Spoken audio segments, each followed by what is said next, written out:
আসসালামু আলাইকুম। আমি মোহাম্মদ হাবিবুর রহমান। হাবিব স্টাডিজের পক্ষ থেকে আজকে নতুন একটা অধ্যায় নিয়ে হাজির হয়েছি। যে অধ্যায়টা হচ্ছে আমাদের এসএসসি লেভেল অথবা দাখিলের যে উচ্চতর গণিত বইটা আছে, যারা সায়েন্স নিয়েছে তোমাদের এই বইটা আছে। আর অপশনাল হিসেবে অনেকজনে কৃষি নেয় বা গার্হস্থ্য এগুলো নেয়, তাদের এটাও নাই। কিন্তু যারা সায়েন্স নিয়েছো এবং অপশনাল হিসাবে উচ্চতর গণিত নিয়েছো 9-10-এ, তোমাদের যে উচ্চতর গণিত বইটা আছে, ওই উচ্চতর গণিত বইটার দেখবা অষ্টম অধ্যায়, যেটার নাম হচ্ছে আমাদের ত্রিকোণমিতি। এই ত্রিকোণমিতির অধ্যায়টা আমাদের আজকে শুরু করতেছি। তো এটা যেহেতু এই অধ্যায়ের প্রথম ক্লাস, আমি সবাইকে রিকোয়েস্ট করব আর কোনো ক্লাস করবো না করো আজকের অধ্যায়টা, মানে আজকের ক্লাসটা করার জন্য। আজকের ক্লাসটা হবে এই অধ্যায়ের জন্য সবথেকে গুরুত্বপূর্ণ ক্লাস। আজকের ক্লাসটা যদি কেউ মিস দেয়, পরবর্তী সে যদি অন্য একটা ক্লাস করতে চায়, সে পরবর্তী ক্লাসগুলো আর কিছুই বুঝবে না। যেহেতু সে আমাদের বেসিক আলোচনা করা হয়, একটা অধ্যায়ের শুরুতে আলোচনা করা হয় যে অধ্যায়টা কী কী মানে জানা থাকলে ওই অধ্যায়টা ভালোভাবে পারা যায়, এই বিষয়গুলো কিন্তু আসলে প্রথম ক্লাস আলোচনা করা হয়। তো আজকে আমরা প্রথমে যে ক্লাসটা যে প্রথম যে টপিক, সেটা হইতেছিল আমাদের জ্যামিতিক কোণ জ্যামিতিক কোণ ও ত্রিকোণমিতিক কোণ। ত্রিকোণমিতিক কোণ, এই জ্যামিতিক কোণ, যেমন আমরা ওই যে জ্যামিতিতে 0 ডিগ্রি মানে 90 ডিগ্রি থেকে যদি ছোট হয়, ওইটাকে আমরা বলতাম সূক্ষ্মকোণ। 90 ডিগ্রি হইলে অর্ধ সরল কোণ বা এক সমকোণ বলতাম এরকম। আবার 90 ডিগ্রি থেকে বড়, 180 ডিগ্রি থেকে ছোট এরকম যদি হইতো, ওইটাকে আমরা স্থূলকোণ বলতাম। 180 ডিগ্রি হলে এক সরল কোণ বা দুই সমকোণও বলতাম। 260 কি বলে কেটে 180 ডিগ্রি থেকে বড়, 360 ডিগ্রি থেকে ছোট হইলে ওইটাকে আমরা প্রবৃদ্ধ কোণ বলতাম। এরকম মানে 360 ডিগ্রি পর্যন্ত, 360 ডিগ্রি হলে 4 সমকোণ বলতাম বা দুই সরল কোণ বলতাম, এরকম বলতাম। তার মানে কি, আমরা এই 0 ডিগ্রি থেকে নিয়ে 360 ডিগ্রি পর্যন্ত এই কয়েকটা কোণ নিয়ে আমরা ডিসকাস করতাম। এর বাইরে তো কোনো কোণ ছিল না আমাদের জ্যামিতিতে। জ্যামিতিক কোণ মানে হইতেছে হলো এই 360 ডিগ্রি পর্যন্ত। 0 ডিগ্রি থেকে নিয়ে আমাদের 360 ডিগ্রি পর্যন্ত এই 360 মানে 361টা কোণ হয়। এই 361টা কোণ হইতেছে হলো আমাদের জ্যামিতিক কোণ। আর ত্রিকোণমিতিক কোণ হইতেছে হলো আমাদের এগুলা সহ, এই 361টা সহ একদম ত্রিকোণমিতিক কোণের রেঞ্জ হইতেছিল আমাদের একদম -ইনফিনিটি থেকে +ইনফিনিটি পর্যন্ত সকল মানে শূন্য সহ সকল ধনাত্মক এবং ঋণাত্মক সকল কোণই ত্রিকোণমিতিক কোণ হতে পারে। এই অধ্যায়টা কিন্তু খুবই গুরুত্বপূর্ণ। আমি উচ্চতর গণিত বইয়ে আসলে এই অধ্যায়ের আগে অন্য কোনো অধ্যায় আমি পড়াই নাই। তো এটা আমার একটা জিনিস দেখাই, এটা একটা চতুর্ভাগ, যেখানে আমাদের এটা হইতেছিল প্রথম চতুর্ভাগ, মানে এর 4টা অংশে খণ্ড করছি, কারণ এটার নাম দিচ্ছি চতুর্ভাগ। এটা দ্বিতীয় চতুর্ভাগ, এটা তৃতীয় চতুর্ভাগ। চতুর্ভাগ সম্বন্ধে আমাদের আইডিয়া থাকতে হবে, তাহলেই আমরা এই কোণগুলো নিয়ে আমরা ডিসকাস করতে পারবো। এই কোণ নিয়ে আসলে আমাদের এই প্রথম যে কিছু টপিক আছে, এই কোণ নিয়ে আমাদের বিষয়টা। তাহলে এটা আমাদের এক্স অক্ষ, যেটাকে আমরা এক্স প্রাইম দিতে পারি, আর এটা দিতে পারি আমরা ওয়াই অক্ষ, এটা দিতে পারি। হ্যাঁ, এই বিষয়গুলো আমাদের দেওয়ার পরে আমাদের সর্বপ্রথম যে বিষয়গুলো দেওয়া থাকতে পারে, যেমন যেখানে আছে কি বলে এটাকে, এই যে উদাহরণ 1-এ 2টা অঙ্ক দিছে। একটা হইতেছিল 430 ডিগ্রি, আর একটা হইতেছিল আমাদের 545 ডিগ্রি। 430 ডিগ্রি আর একটা হইতেছে হলো 545 ডিগ্রি। এগুলা কিন্তু পরীক্ষায় আসে। আমাদের বুঝতে হবে আমাদের বলবে যে এই কোণ যেমন 430 ডিগ্রি, এই কোণ এটা কোণ চতুর্ভাগে অবস্থিত, এটা কোণ চতুর্ভাগে অবস্থিত, এটা আমাদের বলবে। তো এটা কোণ, এটা ধনাত্মকও হইতে পারে, ঋণাত্মকও হইতে পারে। ধনাত্মক কোণ মানে হইতেছিল আমরা ঘড়ির কাঁটা তো চিনি, দেওয়াল ঘড়ি। দেওয়াল ঘড়ি কি করে, এই যে আমরা যদি এই চতুর্ভাগের মধ্যে খেয়াল করে দেখতে পাচ্ছি, আমরা এই দিক থেকে এই দিকে এইভাবে যায়, এই দিক থেকে শুরু করে এই দিকে আসে, কিন্তু এভাবে ঘুরা ঘুরা ঘুরা ঘুরা আবার এখানে আসে, আবার এখান থেকে ঘুরে ঘুরে আবার এখানে আসে।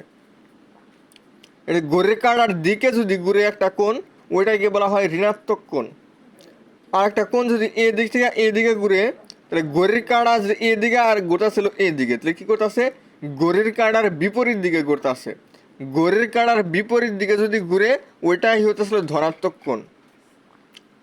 তাহলে এই ধনাত্মক কোণ এটা কোন চতুর্ভাগে অবস্থিত আছে, এটা নির্ণয় করার জন্য আমাদের এদিকে ঘুরতে হবে।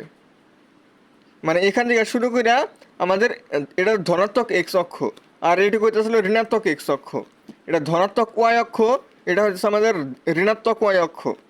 আমাদের সবসময় ধনাত্মক এক্স অক্ষ থেকে শুরু করতে হবে। যে কোনো কোণ আমরা নির্ণয় করতে চাই, সবসময় ধনাত্মক এক্স অক্ষ থেকে আমাদের শুরু করতে হবে। এবং যেহেতু এটা আমরা দেখতে পাচ্ছি একটা ধনাত্মক কোণ দেওয়া আছে, মানে এটার আগে একটা পজিটিভ সাইন আছে, তাহলে আমাদের ঘড়ির কাঁটার বিপরীত দিকে ঘুরতে হবে।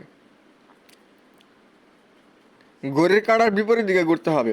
তো আমরা যদি খেয়াল করি, এটা আর এটার মধ্যবর্তী কোণ ছিল 90 ডিগ্রি, এটা আর এটার মধ্যবর্তী কোণ আমাদের 90 ডিগ্রি, এটা 90 ডিগ্রি, প্রত্যেকটার মধ্যবর্তী কোণ হয়েছিল আমাদের 90 ডিগ্রি।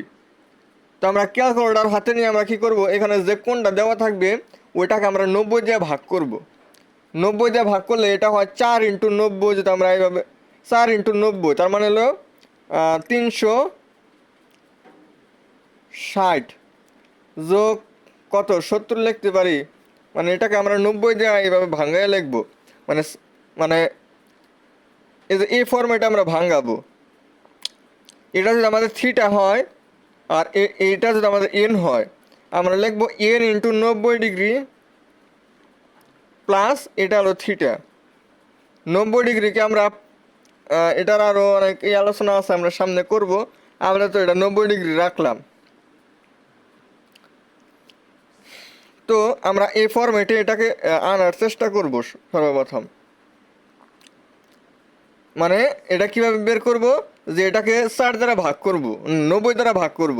90 দ্বারা ভাগ করলে, যেমন এটাকে যদি আমরা 90 দ্বারা ভাগ করি, তাহলে দশমিক সহ একটা সংখ্যা আসবে, কারণ এটা তো একদম পরিপূর্ণভাবে 90 দ্বারা ভাগ করা যায় না। তাহলে দশমিক সহ একটা সংখ্যা আসবে। ওই দশমিকের আগে যে সংখ্যাটা আছে, এখানে দশমিকের আগে 4 আসবে। এটা ক্যালকুলেটর দিয়ে একজন হিসাব করলে তোমরা বুঝতে পারবা। 4 আসবে, তাহলে 4 × 90, 4 × 90 মানে কত, 430-এর থেকে কম। কত কম আছে ওইটাই কিন্তু আমাদের আবার যোগ করতে হবে। যে তো জিনিস আমার যোগ করতে হবে, ওইটা আমাদের কি থিটা, আমরা এই ফরম্যাটে লিখব। তাহলে এটা কি হবে, আমরা যদি এটা যদি হিসাব করি, এটা আমরা কত কত লিখতে পারবো,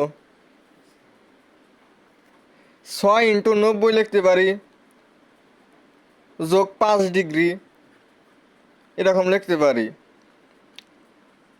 এগুলো আসলে মুখে মুখে করা যায়, আর যারা এগুলা শুরু, তারা আসলে চেষ্টা করলেই এটা হয়ে যাবে।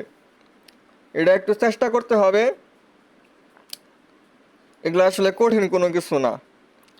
তো এখানে দেখতে হবে আমাদের 90-এর সাথে যে সংখ্যাটা আছে, আমাদের 430-এর খেয়ালে যদি যাই, তাহলে দেখতে পাচ্ছি এটার সাথে 4 আছে। 4 মানে কি, এই যে আমাদের এখান থেকে এই পর্যন্ত, মানে এই পর্যন্ত যদি আসি, তাহলে এটা হচ্ছে এক ঘর, মানে 4 ঘর, মানে এখানে 4 আছে, মানে কি আমাদের 1 ঘর 2 ঘর 3 ঘর 4 ঘর, তার মানে আমরা এই পর্যন্ত আসতেছি। 4 ঘর ওভারটেক করে আমরা কোথায় আসছি, এইদিকে। তার সাথে আরো কত ডিগ্রি, আরো 70 ডিগ্রি, আর এই পর্যন্ত আসলে তো আরো 90 ডিগ্রি হয়ে গেছে। তার মানে প্রথম চতুর্ভাগে আমাদের এই যে এই পয়েন্টে যায় না, এই বিন্দুটা থাকবে। তার মানে এই বিন্দুটা হয়ে যাচ্ছে হলো প্রথম চতুর্ভাগের একটা বিন্দু। আমরা যদি 545 ডিগ্রি যদি হিসাব করি, এটার মধ্যে আমরা দেখবো যে এখানে 90-এর সাথে 6 আছে। তার মানে এটুকু একটা 90 ডিগ্রি, এটুকু 2টা 90 ডিগ্রি, এটুকু 3টা 90 ডিগ্রি, এইটুকু 94 ডিগ্রি, এ পর্যন্ত 5টা, এ পর্যন্ত 6টা, তার সাথে আরও 5 ডিগ্রি যোগ হবে। তার মানে এখান থেকে একটু এদিকে আসবে, যে এখানে আসবে, এখানে আসতেছে, তার মানে এটা কোন চতুর্ভাগে পড়তেছে? এটা তৃতীয় চতুর্ভাগে পড়তেছে। তাহলে 545 ডিগ্রি এটা হইতেছিল আমাদের তৃতীয় চতুর্ভাগের বিন্দু। এভাবে আমরা নির্ণয় করতে পারি। এবার একটা আমরা ঋণাত্মক দিয়ে দেখাই, যেমন যে এখানে যেটা আছে -520 ডিগ্রি। -520 ডিগ্রি মাইনাস আমাদের বলে দিতেছে যে এটা ঘড়ির কাঁটার দিকে ঘুরতে হবে। আমরা শুধু কি করব, ওই 520কে আমরা ভাঙাবো। 520 এটাকে ভাঙা আমরা লিখতে পারি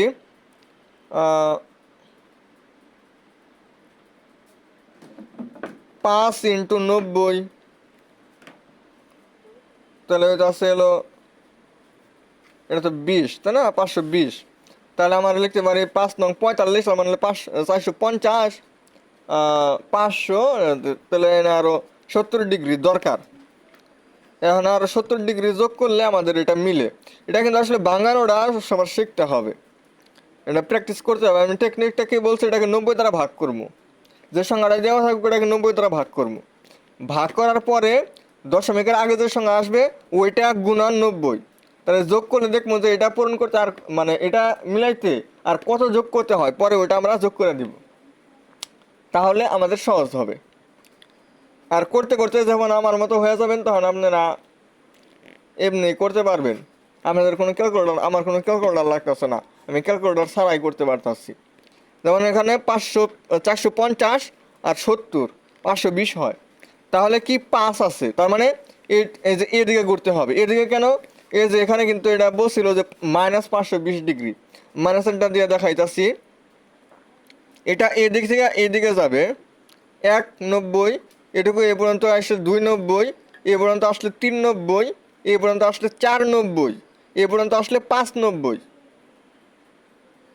তারপরে কি আরও 70 ডিগ্রি এদিকে আসবে। আর 70 ডিগ্রি আসলে কিন্তু এটা তৃতীয় চতুর্ভাগেই থাকবে।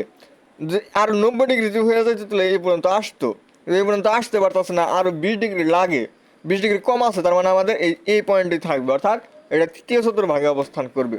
এটা আমাদের কোন চতুর্ভাগে অবস্থান করবে? এটা আমাদের তৃতীয় চতুর্ভাগে অবস্থান করবে।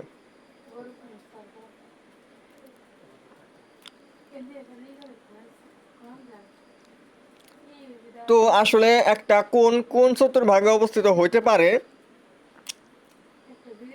এটা আমরা শিখলাম।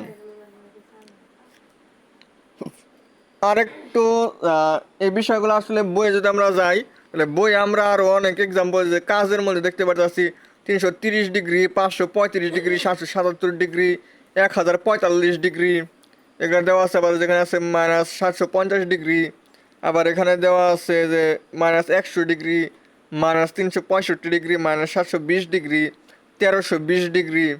এই বিষয়গুলো কিন্তু আমরা এখন সবই চেষ্টা করলে পারবো। এগুলো ইনশাল্লাহ আশা করি পরীক্ষায় একটা থাকবে, এমসিকিউতে এগুলো একটা দিয়ে দিবে।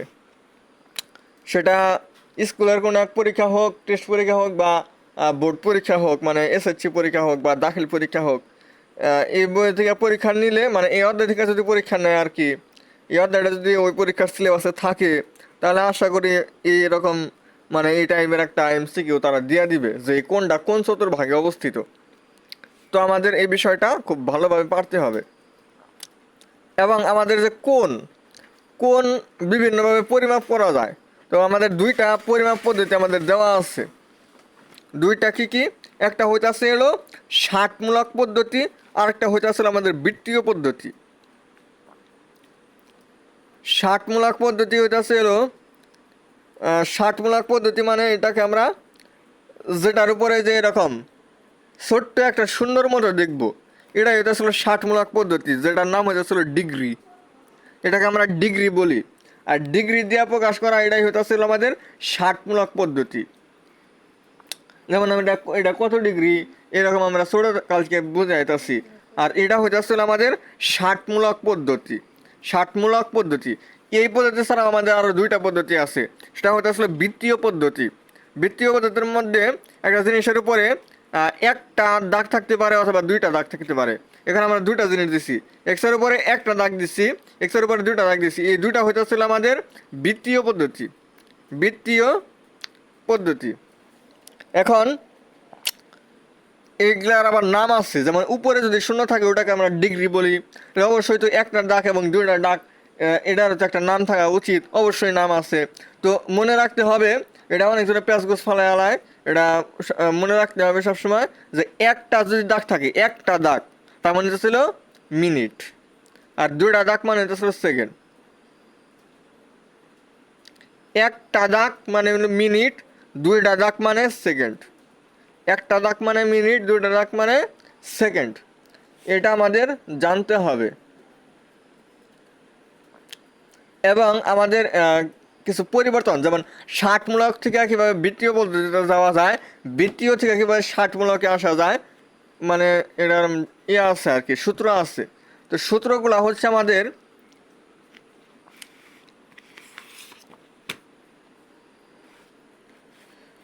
আমাদের এটা কি লিখছি উপরে 60 মিনিট। 60 মিনিট মানে হইতেছিল আমাদের 1 ডিগ্রি, যেটা ডিগ্রি মানে আমরা ঘন্টা হিসাবে চিন্তা করব, তাহলে একদম সহজ। ডিগ্রি মানে ঘন্টা, তাহলে এটা হলো সেকেন্ড। সেকেন্ডের থেকে যদি আমরা মিনিটে যাবার চাই, তাহলে আমাদের এটাকে কি করতে হবে, 60 দ্বারা ভাগ করতে হবে। 60 দ্বারা ভাগ করতে হবে, তাহলে আমাদের কি পাওয়া গেল, 60 সেকেন্ড মানে হইতেছিল 1 মিনিট। তাহলে কি হবে আমাদের, এই যে 60 সেকেন্ড তার মানে কোথায় আসছে কয় মিনিট, 1 মিনিট, এটা আমাদের সূত্র। আবার 60 মিনিট তার মানে হইতেছে কত, 1 ঘন্টা, মানে 1 ডিগ্রি। এভাবে আমরা নির্ণয় করতে পারবো। আর আমরা এটাও জানি 90 ডিগ্রি মানে হইতেছে এলো 1 সমকোণ। তো আজকে এই পর্যন্তই। আমরা আগামী ক্লাসে আরও এই অধ্যায়ের আরও যে ইম্পর্টেন্ট বিষয়গুলো আছে আমরা ধাপে ধাপে দেখব, এবং তারপরে আমরা অঙ্কগুলা করার চেষ্টা করব। তো আজকে এই পর্যন্তই। এই বিশেষ করে আজকের যে কোণ নির্ণয়ের যে বিষয়টা, এটা যদি কেউ না বোঝেন তাহলে অবশ্যই কমেন্ট সেকশনে জানাতে ভুলবেন না, আমি ইনশাল্লাহ সলভ করে দেওয়ার চেষ্টা করব এবং বোঝানোর চেষ্টা করব। তো আজকে এই পর্যন্তই। আসসালামু আলাইকুম রহমতুল্লাহ বারাকাতুহু।